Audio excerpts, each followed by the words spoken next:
Welcome to a world beyond words.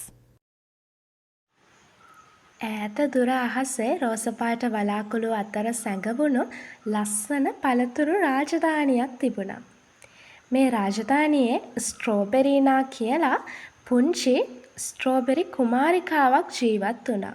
ඒ වුණත් ඇය ඇත්තටම ස්ට්‍රෝබෙරි ගෙඩියක්වත් පළතුරක්වත් නෙමෙයි. ඇයව හදාගන්න අරගත්තු අම්මයි තාත්තයි ස්ට්‍රෝබෙරි ගෙඩි නිසා ඇයට මේ නම ලැබිලා තිබුණා. හැම හවසකම ඇය චෙරි මල් බුරුසුවකින් අහස පාට කරා. ඒ වෙලාවේ අහස රෝස පාට, රත්තරන් පාට, දම් පාටින් දිලිසෙන්න පටන් ගත්තා. මුළු රාජධානියම ඇය නිසා හරීම ලස්සනයි. දිලිසෙන දිය ඇලි, පාවෙන මල් ලාම්පු, රෝස පාට ගංගා හැම තැනම මැජික් වගේ ආලෝකයෙන් පිරීලා තිබුණා. හැම පළතුරක්ම ස්ට්‍රෝබෙරිනා නිසා ජීවත් වුණේ හරීම සතුටින්. එයාලා විශ්වාස කරා ස්ට්‍රෝබෙරිනා නිසා මේ රාජධානියට සතුට ලැබෙනවා කියලා. ඒ වුණත් රාජධානියේ ඈත කෙළවරේ තිබුණේ අඳුරු වනාන්තරයක්. ඒ වනාන්තරයේ මැද තිබුණේ දැවැන්ත කළු පෙයා ගසක්. ඒක ශාපිත ගසක්. අනිත් පළතුරු බයෙන් කිව්වා. කවුරුත් ඒ ගස ළඟට ගියේ නෑ. ඒක රෑට රිදී පාටින් දිලිසෙන නිසා හැමෝම බය වුණා. ඒත් ස්ට්‍රෝබෙරිනට ඒ ගස ගැන අමුතු දුකක් දැනුණා. එක රැයක හැමෝම නිදාගෙන ඉද්දි ස්ට්‍රෝබෙරිනා රහසින් මේ අඳුරු වනාන්තරයට ගියා. හඳාලෝකයේ අතරින් ඇය කළු පෙයා ගස ළඟට ළඟා වුණා. ඒ වෙලාවේ මේ ගස ඇයට කතා කළා. මට හැමෝම බය වෙනවා. ඒ වුණත් මම මේ රාජධානිය ආරක්ෂා කරනවා. ස්ට්‍රෝබෙරිනා පුදුමයෙන් ගස දිහා බැලුවා.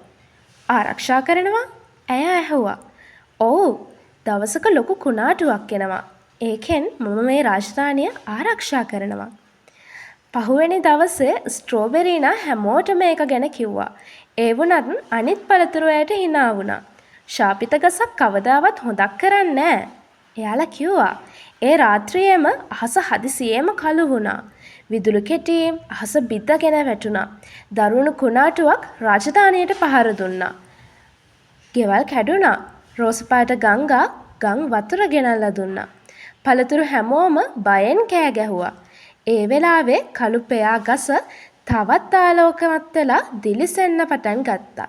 එහි දැවැන්ත මුල් පොළව යටින් පැතිරුණා. අතු අහස පුරාම විහිදුණා. ගස මුළු රාජධානියම ආරක්ෂා කරා. ගම් වතුර එහි මුල් ඇදගෙන ගියා. කුණාටුවේ බලය හෙමින් නැති වුණා. උදේ වෙද්දී කළු පෙයා ගස රිදී පාට මල් වලින් පිරුණා. මුළු වනාන්තරයම තරු වගේ දිලිසුණා. පළතුරු හැමෝම නිහඬව ගස දිහා බැලුවා. එයාලා වැරදි බව තේරුණා. ස්ට්‍රෝබෙරිනා හෙමින් ගස ළඟට ඇවිත් සතුටු කඳුළු අතරින් hina වුණා. ඔයා ශාපිත ගසක් නෙවෙයි. ඔයා තමයි මේ රාජධානියේ වීරයා. ඒ විදිහට ස්ට්‍රෝබෙරිනා මේ ගස ළඟට ගිහින් කිව්වා. එදා ඉඳන් රාජධානියේ ලස්සනම තැන වුණේ කළු පාට පෙයා ගස තිබුණු වනාන්තරය. රිදී මල් පියාඹනේ වනාන්තරයට හැමෝම ආදරය කළා. ඉතින් අන්තිමේදී අපිට මේ කතාවෙන් ඉගෙන ගන්න තියෙන දේ තමයි පිටතින් අඳුරු බවක් පෙනෙන්න තිබුණත් සමහරුන්ගේ ඇතුළත පුදුමාකාර ආලෝකයක් තියෙනවා. ඉතින් ඒ වගේම සමහර අපි බය වෙන දේවල් ඇතුලේ අපිට ලොකුම ආරක්ෂාවක් දැනෙනවා කියන එක. ඉතින් ඒක නිසා කිසිම වෙලාවකදී පොතක් පිටකවරයෙන් තීරණය කරනවා වගේ මිනිස්සුන්ව තීරණය කරන්න යන්න එපා.